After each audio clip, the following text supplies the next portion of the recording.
यहां अनस्कर साहब बैठे हैं। मैं आपको विश्वास दिलाता हूं विद्याधर जी कि आपने जिस स्पिरिट से बात करी है इससे भी ज्यादा सोचकर हम बैंकों को बचाने के लिए जो बन पड़ेगा वो सभी करेंगे। और मैं इतना आश्वासन देना चाहता हूं, कोई नई कमेटी नहीं बनाएंगे। बहुत सारी कमेटियां बन गई, बहुत सारे रिपोर्ट भी आ गए, रिपोर्ट रद्दी में भी चले गए, किसी रिपोर्ट का इम्प्लीमेंटेशन नहीं हुआ है। कोई कमेटी की जरूरत नहीं है। आप जैसे विद्वानों के साथ बैठकर हम समस्या को समझेंगे और उसका रास्ता भी निकालेंगे और आगे भी ले जाएंगे। मित्रों, कोऑपरेटिव चाहे फाइनेंस के क्षेत्र में हो, चीनी मिल के क्षेत्र में हो, दूध के क्षेत्र में हो, उर्वरक के खाद के क्षेत्र में हो, चाहे वितरण के क्षेत्र में हो, चाहे मार्केटिंग के क्षेत्र में, आज के समय के अनुकूल उसको बनाना पड़ेगा। हमारी पद्धतियों को, हमारे एडमिनिस्ट्रेशन को मॉडर्नाइज करना पड़ेगा, कंप्यूटराइजेशन करना पड़ेगा। हमारे कर्मचारियों में प्रोफेशनल को सम्मानित जगह देनी पड़ेगी। उनको जो पैकेज बाहर उपलब्ध है वो पैकेज देने का काम भी करना पड़ेगा और उनके साथ में लेकर स्पर्धा के बीच में टके रहने का दम सहकारिता आंदोलन ने खड़ा करना पड़ेगा। तभी जाकर हम सहकारिता आंदोलन को और 50 साल और 100 साल ले जाएंगे। मित्रों, मैं मानता हूं कि सहकारिता आंदोलन में एक नए प्राण फूंकने का समय था। उसी वक्त मोदी जी ने सहकारिता मंत्रालय बनाया है। हम इसकी यूनिवर्सिटी भी बनाने जा रहे हैं। हम मल्टी स्टेट कोऑपरेटिव्स का लॉ कानून भी बदलने जा रहे हैं।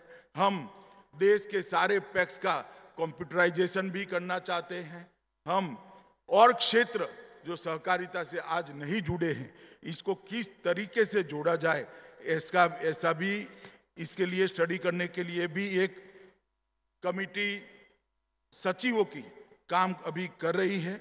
और मित्रों, आने वाले दिनों के अंदर एक सहकार नीति भी नहीं लाएंगे जो और 25 साल तक सहकारी आंदोलन में प्राण फूंकने का काम करेगी। मैं आज यहाँ पर आया हूँ तब मैं इतना ही कहना चाहता हूँ कि महाराष्ट्र के अंदर सहकारिता की शुरुआत जो 2-3 राज्यों में हुई उसमें से एक महाराष्ट्र है। आज भी महाराष्ट्र का सहकारी आंदोलन बहुत मजबूत है, इसकी जड़ें बहुत गहरी है। एक संकट का समय आया है।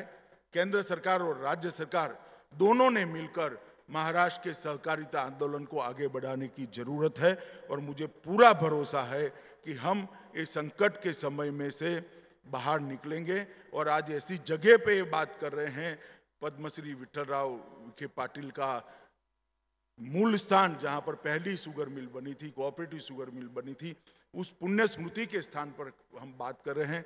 जरूर ईश्वर भी हमारी सहायता करेगा, इसका मुझे विश्वास है।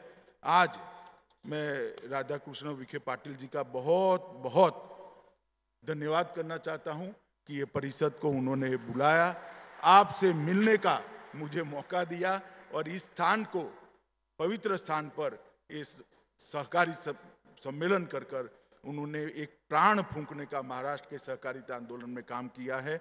मैं फिर से एक बार मोदी जी से की ओर से आप सभी को विश्वास दिलाता हूं कि मोदी जी के नेतृत्व में भारत सरकार सहकारिता आंदोलन को मजबूत करने के लिए कोई कमी नहीं छोड़ेगी। जो करना जरूरी होगा वो सब हम करेंगे, क्योंकि मोदी जी चाहते हैं कि सहकारिता आंदोलन और 50-100 साल तक इस देश के गरीब किसान, इस देश की गरीब महिलाएं और युवाओं को सम विकास का मौका दे, समान अवसर प्रदान करे और समान रूप से सबको समृद्ध करते हुए पूरे समाज का विकास करे।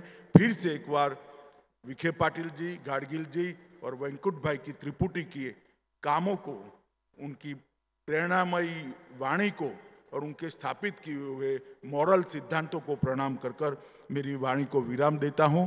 भारत माता की जय।